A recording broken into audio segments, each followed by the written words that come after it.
আসসালামু আলাইকুম, কেমন আছেন সবাই? আশা করি সবাই আল্লাহর রহমতে ভালো আছেন। আমিও আলহামদুলিল্লাহ আপনাদের দয়ায় ভালো আছি। আজকে আমি কেকের ক্রাম কোট বা কোনো কিছুই দেখাবো না, একদম ফিনিশিং করে তারপরে আমি দুইটা কেকের ডেকোরেশন আপনাদের সাথে শেয়ার করব। যেহেতু আমার আজকে খুব বেশি একটা সময় ছিল না, তারপর চিন্তা করছি যেহেতু দুইটা কেকের ডিফারেন্ট দুইটা ডিজাইন, আর এই ডিজাইন দুইটা এর আগে এরকম ডিজাইন হয়তো অনেক করা হয়েছে, একটু কালারটা একটু আলাদা ছিল, যার কারণে যেহেতু একটা কেক করব তো দুইটা কেক একসাথে করেছিলাম, এই জন্য দুইটা কেকই আপনাদের সাথে শেয়ার করলাম। আর এতে দেখা গেছে কালার কিভাবে কি কোনটা দিলে কিভাবে কেকের লুকটা আসবে, এটা আসলে অনেকের ধারণা থাকে যে এই কালারের সাথে এই কালার কেমন লাগবে। তো এই জন্য আর কি শেয়ার করা নতুন আপুদের জন্য, যাতে ধারণা হয়ে যায়। আর এই কেকটা কিন্তু খুব সহজেই ডেকোরেশন করা হয়ে গেছে। আর এখানে আমি হালকা পিঙ্ক কালার, মিষ্টি কালার আর একটা অরেঞ্জ কালার, তিনটা কালার ইউজ করেছি। আর কেকটা দেখতে কিন্তু মাশাআল্লাহ অনেক সুন্দর হয়েছিল।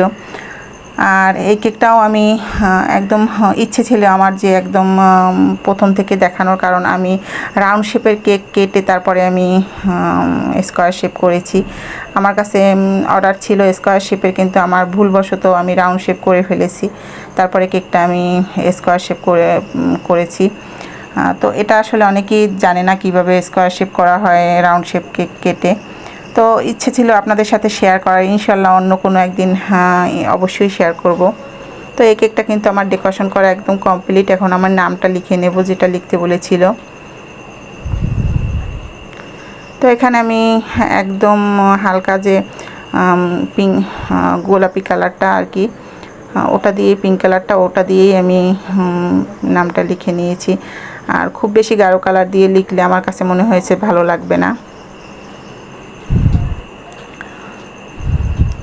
তো আমি যেখানে ভয়েস দিচ্ছি কিন্তু রাত একদম 1টা বাজে, প্রায় 12টা 50 বাজে।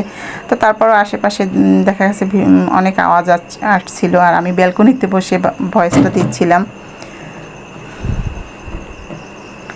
আর বাসার ভিতরে দেখা গেছে বিভিন্ন ধরনের কথাবার্তা হয়, সবাই ঘুম থাকে, তো ভয়েস দেওয়ার মতো আসলে ওই রকম আর কি টাইম খুব বেশি একটা পাওয়া যায় না, যার কারণে কিন্তু ভিডিও আপলোড দিতেও আমার দেরি হয়ে যায়। তো এই যে কেকের ফাইনাল লুক। তারপরে আমি একটা বাটারফ্লাই বসিয়ে দিয়েছি, যেটা কেকের পিকচারে ছিল। আর আমি যে প্রথমে কেকটা দেখিয়েছি ওটা ছিল দুইটা কালারের, তো আপু বলেছে বিভিন্ন কালারের ফুল দিতে বলেছিল, এই কারণে দিয়েছি। আর কেকটা আমি মেপে দেখাচ্ছি, দেখুন 633 গ্রাম হয়েছে।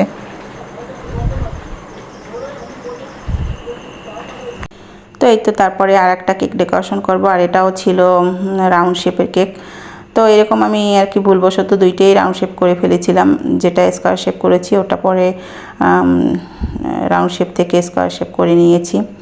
আর এই কেকটাও একদম সিম্পল ডিজাইন ছিল, একদম টকটকে যে লাল কালারটা, ওটা আমি একটু আগে একটু কালারটা মিশিয়ে তারপর ফ্রিজে রেখে দিয়েছিলাম, যাতে কালারটা একটু সেট হয়ে যায় আর কালারটা একটু গাঢ় হয়ে যায়। তো এই যে এই ডিজাইনটা ছিল।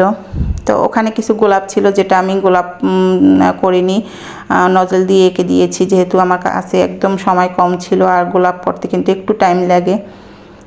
কেকটা ডেলিভারি ছিল 4টার দিকে, তো আমি 3টার দিকে ডেকোরেশন করেই কেকটা আমি একদম ডেলিভারি করে দিয়েছি। আর এরকম দেখা যায় আমার কাছে এই অর্ডারগুলোই বেশি আসে, যে খুব তাড়াহুড়োর মাঝখানে কাজটা করতে হয়, খুব বেশি একটা টাইম পাই না।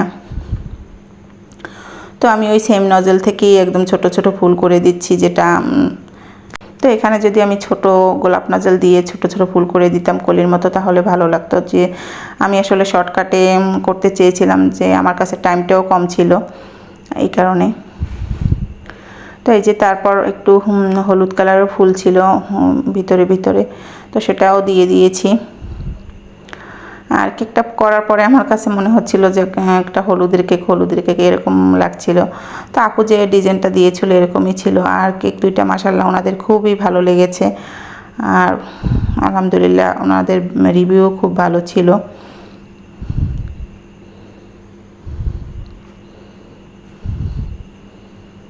এই তো তারপরে কিছু পাতা আবার কিছু ফুল দিয়ে ডেকোরেশনটা কমপ্লিট করে ফেললাম। আর এটা শুধু আমি কিন্তু অনেম নজল থেকেই করেছি। আর এই অনেম নজল দিয়েই কিন্তু প্রথম কেকটাও অনেম নজল দিয়ে ফুলগুলো করেছি, আর 6B অনেম এগুলো দিয়েই করেছি। আর এই ডিজাইনগুলো দেখা গেছে সবসময় অনেম নজল থেকেই আমার এই গোলাপগুলো আঁকা হয়, এই ফুলগুলো। 2D নজলের থেকে আমার কাছে অনেম নজলের কাজ ভালো লাগে, এই কারণে বেশিরভাগ অনেম নজলের কাজই করা হয়। আর আপনি খুব তাড়াতাড়ি যদি কেকটা ডেকোরেশন করতে চান তাহলে, আর লুকটাও যদি সুন্দর আনতে চান তাহলে কিন্তু অনেম নজেল, তারপরে গোলাপ নজল থেকে চেরি ফুল এসব দিয়ে ডেকোরেশন করলে কিন্তু খুব তাড়াতাড়ি হয়ে যায়, আবার দেখতেও কিন্তু খুব ভালো লাগে। আর এখানেও যে লেখাটা ছিল আমি সেই লেখাটা লিখে দিয়েছি। আর যেহেতু স্পেস একদম কম ছিল তাই ছোট ছোট করেই লিখতে হয়েছিল। তাই তো দুইটা কেকই কিন্তু আমার কমপ্লিট হয়ে গেছে। তো এই যে কেকটা প্রথমে যেরকম লাগছিল, পরে আর কি পাতাগুলো দেওয়ার পরে কিন্তু খুব ভালো লাগছিল, মানে দেখতে একটা অন্যরকম লাগছিল। যেহেতু খুবই গাঢ় কালার, দেখা গেছে গাঢ় কালারের কেকের থেকে আমার কাছে সব সময় মনে হয় যে হালকা কাজগুলো ভালো লাগে। এই কেকটা কিন্তু খুবই ভালো লেগেছিলো, স্কোয়ার শেপের কেকটা একদম সিম্পলের মধ্যে খুব ভালো ছিল। লুকটা আমার কাছে অনেক ভালো লেগেছে, আর দেখতেও মাশাআল্লাহ কেকটা বড় লাগছিল 1 পাউন্ড হিসেবে। আর দুইটাই কিন্তু 1 পাউন্ড ছিল, 2 পাউন্ড প্রত্যেকটা কেকই কিন্তু 1 পাউন্ড ছিল। তো এই কেকটা কিন্তু একটু বেশিও হয়ে গেছে। এই তো দুইটা কেকের ডেকোরেশন। তো আজকের কেক দুটো আপনাদের কাছে কেমন লেগেছে অবশ্যই কমেন্ট করে জানাবেন। আল্লাহ হাফেজ।